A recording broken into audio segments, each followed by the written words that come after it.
मुंबई के मुस्लिम कब्रिस्तानों में कोरोना से मरने वालों की तदफीन पर रोक लगाने की अर्जी पर सुप्रीम कोर्ट ने समाअत से इनकार कर दिया। सुप्रीम कोर्ट ने हाई कोर्ट को पिटीशन का निपटारा 2 हफ्तों में करने को कहा। वाज़ेह रहे कि अर्जी गुजार प्रदीप गांधी ने अपनी पिटीशन में कहा था कि इन कब्रिस्तानों में लाशों को दफनाने से इलाके में कोरोना वायरस के फैलने का खतरा है। हालांकि इससे पहले 27 अप्रैल को मुंबई हाई कोर्ट ने अर्जी गुजार को कोई राहत नहीं दी थी।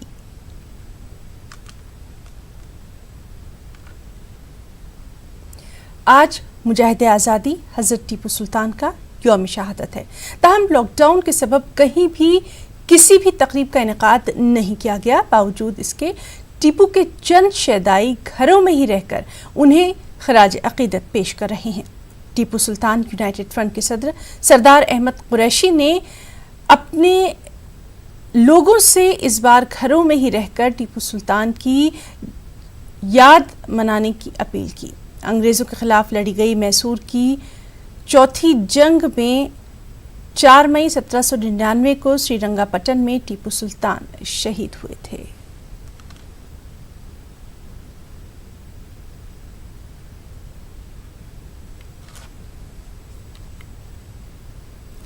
तेलंगाना में कोरोना के 21 नए मामले सामने आए हैं, जिनमें 20 का ताल्लुक जीएचएमसी हुदूद में से है। एक जगत्याल जिले का है। कोरोना वायरस से मुतासरा मरीजों की तादाद 1082 हो गई है। रियासत में कोरोना से मुतासरा 50% मरीज रूबा सेहत होकर डिस्चार्ज हो गए हैं। हैदराबाद के सुल्तान बाजार और रामकूट इलाके से एक कोरोना वायरस का मामला दर्ज हुआ है। वज़ीर सेहत इटला राजन ने कल मेडिकल बुलेटिन जारी करते हुए ये बात कही। उन्होंने कहा कि कोरोना वायरस से मुतासरा मरीज जल्द सेहतयाब होकर अपने अपने घरों को जा रहे हैं।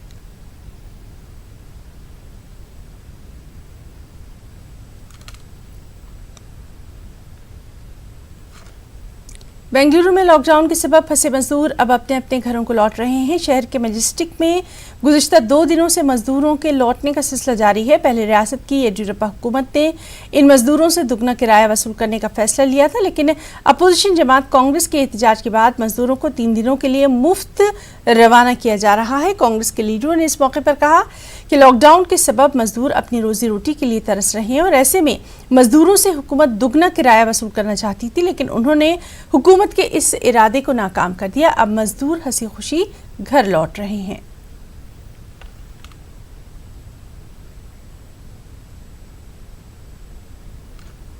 लॉकडाउन के बीच टनमर्ग कुंजर के उटकू में कश्मीरियत और इंसानियत की एक और मिसाल देखने में आई। मुंबई के गौतम नामी सैयाह को मोहम्मद इरशाद ने पनाह दी। गौतम 40 दिनों से अपने घर से दूर हैं, लेकिन इस बीच उन्हें एक नया घर जरूर मिल गया है। पेश है टनमर्ग से हमारे नुमाइंदे मुनीर हुसैन हुर्रा की ये खास रिपोर्ट।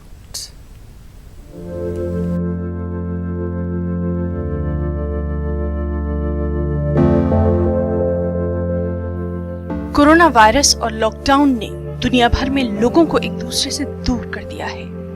लोग दुश्वारकुन हालात से गुजर रहे हैं, लेकिन इन मुश्किल हालात में इंसानियत की भी शानदार मिसालें देखने को मिल रही हैं। ऐसा ही कुछ सयाहती मकाम गुलमर्ग में भी देखने को मिला।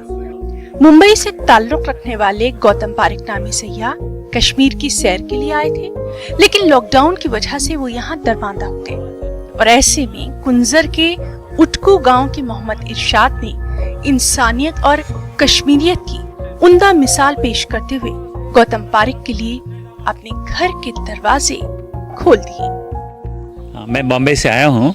मैं रिटर्न टिकट लेकर आया, तो मेरा प्रोग्राम था 4 दिन यहाँ आओ घूमने के लिए, और इन बिटवीन वो लॉकडाउन शुरू हो गई, तो इट वाज अ सरप्राइज़। तो क्या हुआ कि मैं बाहर नहीं जा सकता था और वापस भी घर पे नहीं जा सकता हूँ।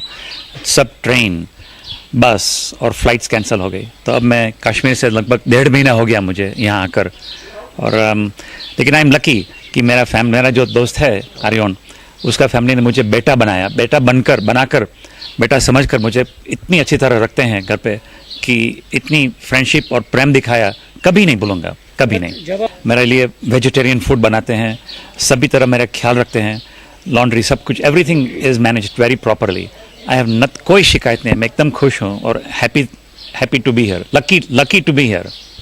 तो इन लोगों ने हमारे बेटे को फ़ोन किया तो फ़ोन पर कहा कि मैं ऐसे आरिफ भाई फंस गया हूँ यहाँ, मैं क्या करूँगा। तो हमने एक इंसानियत के नाते, इस्लाम के नाते हमने ये सोचा कि अगर हम इसको बुलाएंगे नहीं तो ये हमारे लिए एक नाइंसाफ़ी होगी। तो हमारे तुरंत मैंने अपना बेटा भेज दिया, हमने उसको बोला फटाफट लाओ, क्योंकि ये हमारा इस्लाम सिखाता है किसी के धर्म से भेदभाव नहीं। हमने इसे अपने परिवार में रखा, अपने घर में रखा, ये नहीं समझ देखा कि हमने ये हिंदू है हम मुसलमान हैं। हमने बोला पहले इंसानियत है फिर बाद में धर्म है। गौतम भी इरशाद की मेहमान नवाजी से बेहद मुतासिर हुए हैं। उन्होंने कश्मीर से मुताल्लिक दिखाई जा रही मनफी खबरों को भी मुस्तरद कर दिया। कश्मीर में एकदम बढ़िया लोग है, शरीफ लोग है। I have no complaints at all. यहाँ शांति की ज़िंदगी है, किसी को लड़ाई नहीं चाहिए, किसी को झगड़ा नहीं चाहिए। It is pure, it is peaceful and everyone wants peace, there is no question. तो जो कुछ प्रेस में आता है बहुत एक्सट्रीम दिखाता है, इट इज़ नॉट करेक्ट। हमने समझा अगर हम इसका साथ नहीं देंगे कल पकड़ होगी अल्लाह के पास, हमारे पास। भले हम कितने भी मुसलमान हो, कितने भी नमाजी हो, कितने भी रोज़दार हो, लेकिन अल्लाह ताला के पास हमारी पकड़ होगी। और हमारी आपसे दरख्वास्त है ये मैसेज हर हिंदू भाई के पास पहुंचना चाहिए, हर मुसलमान भाई के पास पहुंचना चाहिए। गौतम भी अब मुंबई वापस होना चाहते हैं। उन्होंने हुकूमत से अपील की है कि जल्द अज जल्द उनकी वापसी का भी इंतजाम किया जाए। मेरी मम्मी कहती है कि तुम बहुत नसीबदार हो कि ऐसे घर मिली रहने के लिए, तो she is very happy, but it is time to go home. मेरी माँ है, she is a senior citizen और उसको मेडिकल प्रॉब्लम्स बहुत है, diabetes, thyroid and so on. तो उसको वो रोज़ मुझे पूछती है कि गौतम तुम कब आओगे, तुम आ जाओ जल्दी, फटाफट आ जाओ।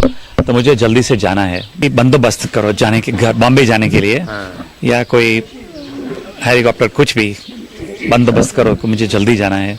फैमिली भी है, सब मेरे इंतज़ार करते हैं। ये है कश्मीरियत जो कि इरशाद के घर में देखने को, और परेशान कुन हालात में भी गौतम की खुशकिस्मती का सबब भी बनी। न्यूज़ 18 उर्दू के लिए डेनमार्क से मुनीर